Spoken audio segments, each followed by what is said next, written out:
Halo guys, ketemu lagi di sini dan kali ini gua mau ngebahas satu manhwa baru yang lagi hits dan juga gua bisa bilang ini manhwa yang keren banget, yaitu My Dad is Too Strong. Autor dari manhwa ini adalah Gepyeok dan artisnya adalah Modain. Maksudnya adalah ceritanya itu dibuat oleh Gepyeok dan yang buat artnya atau yang gambarnya adalah Modain. Genre manhwa ini adalah action, isekai, fantasi, martial art, adventure. Nah, manhwa ini sendiri bisa dibilang manhwa yang baru-baru aja keluar. Episodenya juga baru mentok di chapter 23. Untuk versi Indonesianya tentu aja udah ada yang garap di YouTube. Karena kalau manhwa bagus ataupun ceritanya keren, pasti ada aja orang yang gercep untuk atau ngebuat TL-nya atau translate-nya. Manhwa ini sendiri bercerita tentang seorang anak muda ataupun pekerja bernama Lee Do-jeon yang awalnya tidak memiliki kemampuan khusus apapun.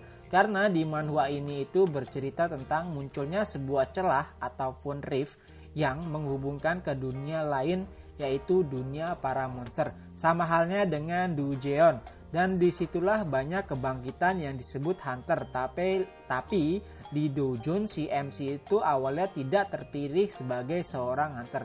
Dan ia pun hanya bekerja di perusahaan yang bernama Rift Management. Perusahaan itu adalah perusahaan yang mengelola dan juga mengumpulkan informasi tentang rift di daerah tertentu ya. Jadi rift itu sama dengan Do-jeon. Tapi singkat cerita si MC itu adalah main karakter ya atau karakter utama.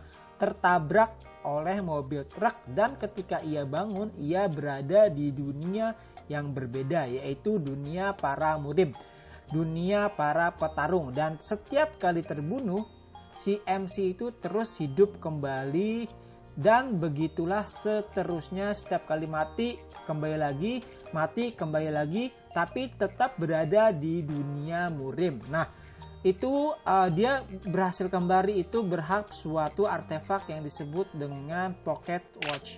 Jadi itu adalah artefak ataupun apa ya bisa dibilang ya artefak lah yang setingkat dengan berlevel SSS. Nah, dia terus kembali ketika mati kembali lagi sampai akhirnya dia menjadi orang yang terkuat di dunia murim.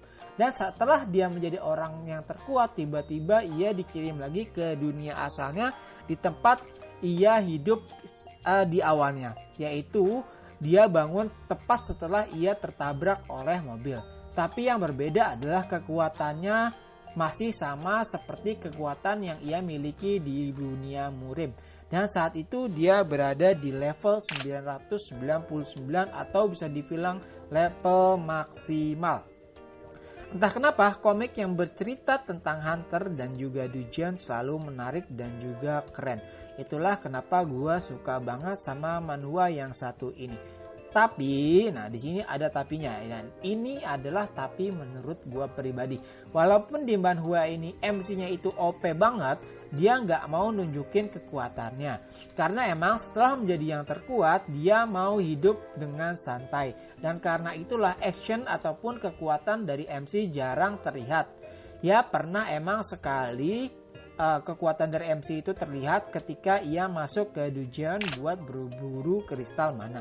Udah cuma itu aja. Jadi cerita yang berfokus pada kekuatan atau pertarungan MC itu masih sedikit. Itulah yang membuat gua sedikit kecewa karena kan MC-nya kuat.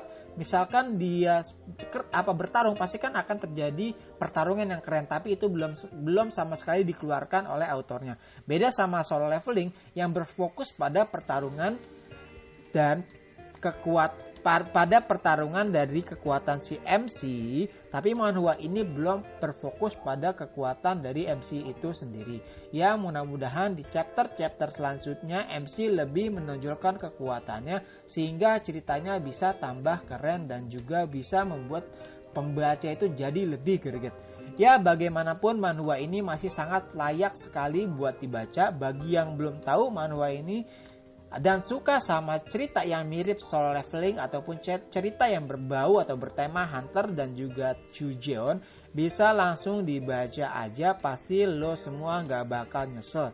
Ya Begitu aja dulu untuk video kali ini, semoga bermanfaat bagi para readers, dan yang belum baca cus langsung aja baca. Ketemu lagi di video selanjutnya. Dadah.